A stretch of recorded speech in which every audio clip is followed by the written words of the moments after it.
Good evening, everyone, and welcome to the third annual Parent Council meeting. As per COVID-19 guidelines within the province, our meeting has moved to a digital format. The topic for tonight's meeting is surrounding the growing issue of representation and multiculturalism within our classrooms. I would also like to acknowledge that we are located on Treaty 6 territory, the traditional lands of First Nations and Métis people. I hope that everyone is doing well tonight. And we're going to start off with some introductions. So I am Miss Potter, the school's principal, and I will be facilitating our meeting this evening. Hello, everybody. My name is Austin, and I am a representative for the ATA. I am very happy to be here and excited to speak about the development of new policies with the school community. Thank you for arranging this meeting, Miss Potter. My name is Karen, but you guys might know me as Noah's mom. Hello, my name is Maya. I am in the same class as Noah at school. Thank you for allowing me to be a part of this conversation. Welcome, everyone. So tonight we're going to bring up a few of the new policies that the school board is going to implement over the next couple weeks. A little background on why these programs are being implemented. So as of 2011, the census found that only 65% of Edmontonians identified as white, and that number has been going down over the past 9 years. Alberta has been seeing an influx of about 33,000 immigrants per year. Due to this shift in populations, the board has decided to start implementing some new policies that are designed to support all students within our classrooms. Now, before I get on to some of these policies, I'm going to hand the floor over to Austin from the ATA to speak about some of the issues that students and teachers are facing in our schools today. Thank you, Ms. Potter. The ATA believes that multiculturalism is a key aspect of our collective Canadian identity and should be represented as such within our schools. As a duty to our students, we must respect the cultural diversity of our schools and honor the history of the Canadian education system. The ATA was disappointed to hear that the UCP provincial government recently released a proposed curriculum which removes all references of the legacy of residential schools and instead instates the study of Bible verses about creation as poetry as early as grade 1 and learn that most non-white Albertans are Christian in grade 4. Furthermore, the curriculum panel calls for residential schools to be taught to older students when they are less vulnerable to traumatic material, but only as one example of harsh schooling that applied only to a minority of Indigenous children rather than an act of genocide. However, the panel proposes that young children learn about Julius Caesar's assassination, the battles of the Middle Ages, and slavery in the Ottoman Empire. The ATA's Executive Staff Officer of Professional Development for Indigenous Education says the panel's proposal will have the effect of erasing Indigenous perspectives within the curriculum. Chris Champion, a panel member, called the push to include Indigenous perspectives in the curriculum an ongoing fad and deplorable agitprop, which brainwashes children. These recommendations are disgusting and perpetuate racism against our Indigenous students and populations. It is our duty as educators to ensure that we defend our students' best interests and begin the process of decolonizing education so we can create our own shared story and our own collective history. We have worked closely with Indigenous communities and leaders and discussed how this proposal was dangerous and how we can propose a better way of representing multiculturalism within our schools and within our curriculum. We have decided to introduce an Indigenous pedagogical approach which focuses mainly on diversifying the curriculum to better represent our students. This holistic approach to education encourages all forms of diversity and respects all values and beliefs within the curriculum, which directly complements student experience. This proposal and the holistic approach sounds like it will help the classroom become more inclusive. I'm glad that there are going to be new policies in place because I believe that some of the other students' backgrounds are not being talked about enough in class. Some of my friends have different stories and perspectives that we want to be shared and appreciated in class. I want my friends to have a voice in the classroom and to feel included. I also want to learn more about our Canadian history, and it would be cool to hear other perspectives from other countries as well. But I want to say that one of my close friends is being bullied by others in the classroom, and I want the school to do something about it. I'm glad we are trying to be more inclusive, but more needs to be done.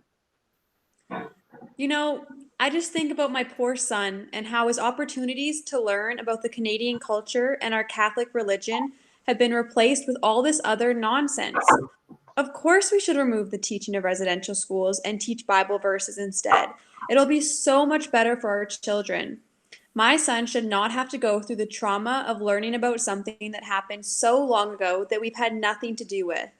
Now, I'm not saying what happened in the past isn't wrong, but my child needs to be sheltered from the teaching of residential schools. That kind of information will scar him.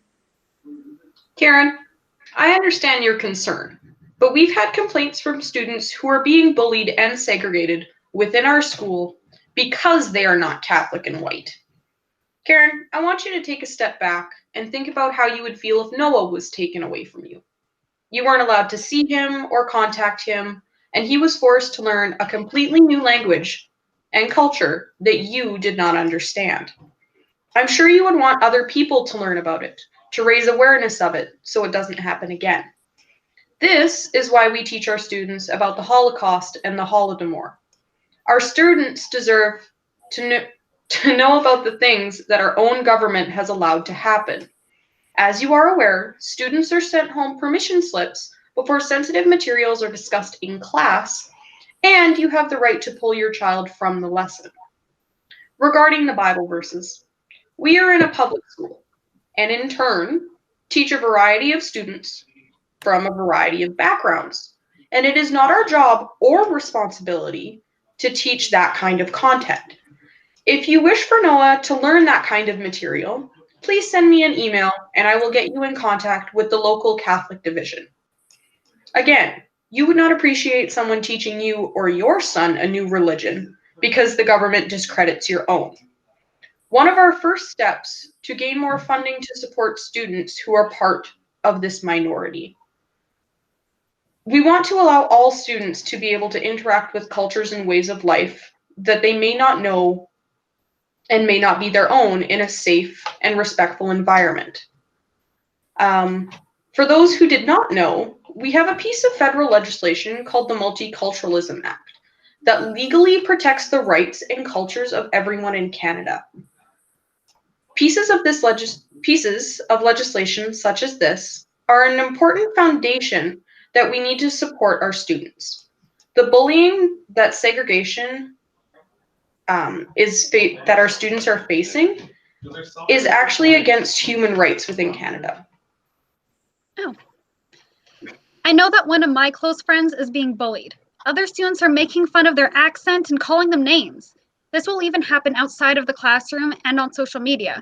I think teachers, if they did more to promote inclusion and allow them to present their perspectives in class, I have a hope that things will get better. I don't want school to be such a negative space for my friends and other people in the class who are also getting bullied.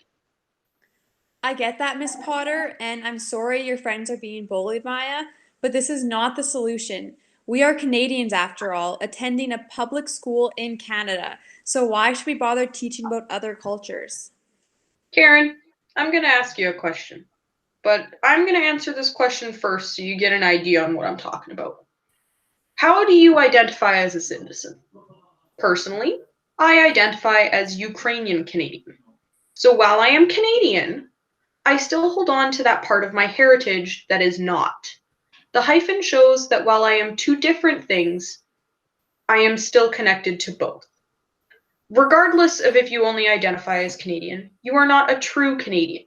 The only true Canadians who live on this soil are the Indigenous populations, and they were here long before your and my ancestors came to this country and will continue to live here long after you and I are dead.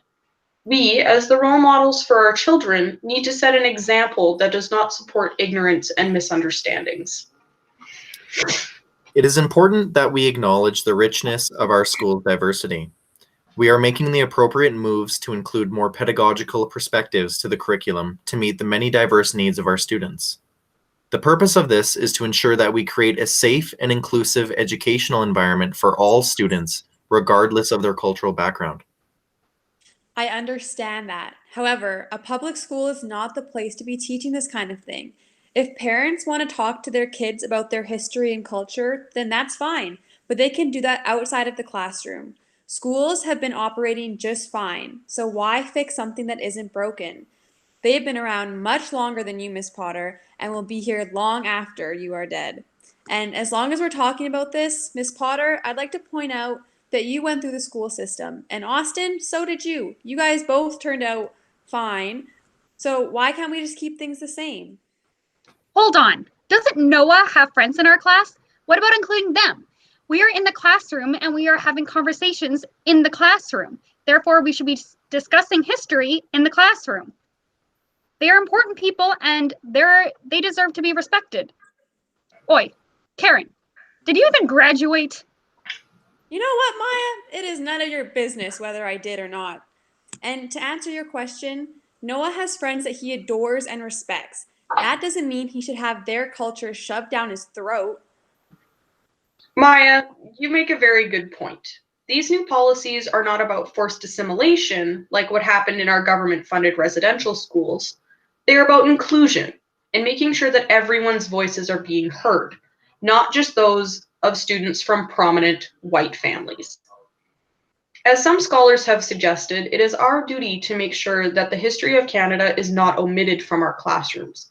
And if that means making some people uncomfortable, then that's what has to happen. These policies are not designed to spare children from the hardships of Canadian history.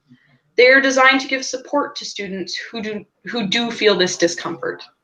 Austin, is there anything that I'm missing? I would like to say that what you said was very well said, Miss Potter. I appreciate that. And I would like to add one thing to this discussion. Karen, my statement for you is this.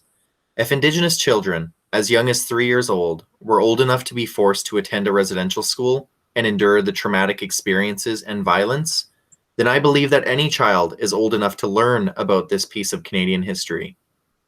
We are not insinuating that we will teach younger children about the more vivid and disturbing aspects of the residential schooling experience.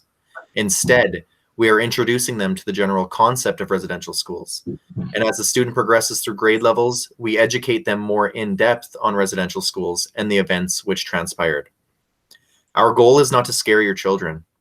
Our goal is to simply begin teaching them about the true history of their nation, both the good and the bad, so we can ensure that another atrocity such as this never happens again.